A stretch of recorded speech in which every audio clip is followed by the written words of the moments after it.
Costco Tuna, let's make some spicy tuna rolls. Let's get everything onto the board. Nice. First for the smell test. No smell at all to these. The color and striations are beautiful on this. Don't worry about these thin black lines, they're just leftover veins. This is a lot better than the radioactive tuna I used last time. Let's start dicing everything up. Do a little bit of a taste test. People are sleeping on this. Very clean tasting, a little bit of the ocean, a little bit of an irony tinge. Let's go ahead and dice this up. You can mince it into a fine paste, but I like to have a little bit of a texture left. Adding equal parts tenkaisu, grunions, sesame oil, and real sriracha. Beautiful, and now let's get to rolling.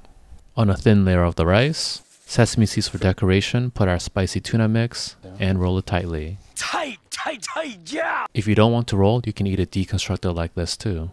Let's cut it into 8 pieces and get it plated. For the sauce, you have to have spicy mayo.